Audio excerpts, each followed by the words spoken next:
Hello මම doctor ගිහානි. ඉතින් අදත් මේ ඔයාලා එකතු වෙලා ඉන්නේ ආයුබෝ හෙල්ත් අපි ෆෙම්ස් එක්ක එකතු වෙලා කරන ඇය YouTube වීඩියෝ මාලාවත් එක්කයි. අද වීඩියෝ එකෙන් අපි කතා කරමු ඔසප් සමයේදී කොහොමද ඔයාගේ ශරීරය වගේම මනස වෙනස් වෙන්නේ කියලා. මොකද ඔසප් සමයේදී ඔබට යම්කිසි වෙනසක් ඇඟට දැනීම, හිතට දැනීම සාමාන්‍ය දෙයක්. මොකද කිව්වොත් මේ ඔසප් සමයේදී ඔයාගේ ඇඟේ තියෙන හෝමෝන වගේම වෙනත් රසායනික ද්‍රව්‍යත් අඩු වැඩි වෙමින් වෙනස් වෙමිනුයි තියෙන්නේ. ඉතින් ඒක ඔයාගේ ඇඟට වගේම හිතටත් බලපානවා.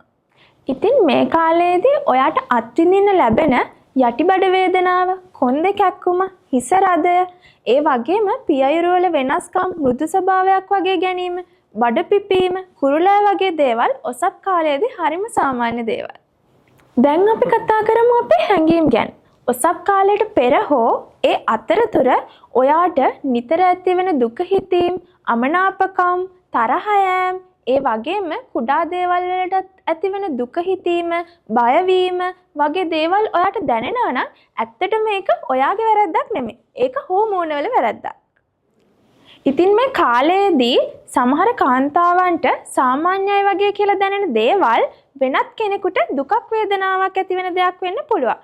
මොකද මේ ඔසප් අත්දැකීම කියන එක එක්කෙනාගෙන් එක්කෙනාට වෙනස්. හැබැයි මේ හැමදේම తాවකාලිකයි. ඉක්මනට ඉවර වෙලා යනවා. ඉතින් මේ කාලයේදී ශරීරයට ප්‍රමාණවත් තරම් වතුර අරගෙන, නිරෝගිමත් ආහාර අරගෙන, ප්‍රමාණවත් විවේකයක් අරගෙන, නිරෝගී සෞඛ්‍ය සම්පන්න ජීවන රටාවක් පවත්වා ගැනීමෙන් ඔයාගේ මේ අපහසුකම් මගහැරව ගන්න පුළුවන්. ඒත් ඔයාට හිතෙනවා නම් මේ වේදනාව ඔයාට දරා ගන්න බැරි තරම් වේදනාවක්, ඒ වගේම ඔයාගේ එදිනෙදා වැඩවත් ඔයාට හරියට කරගන්න බෑ කියලා වෛද්‍යවරයෙක් හමු වෙන්න පසුබහින්න එපා. මොකද වෛද්‍යවරු ඉන්නේ ඔයගලන්ට උදව් කරන්න. ඔයගලම විනිශ්චය කරන්න නෙමෙයි.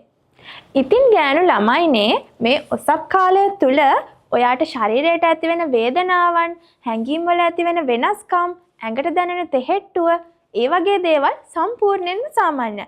අමතක කරන්න එපා ඔයා ශක්තිමත් වගේම නිරෝගිමත් කෙනෙක්.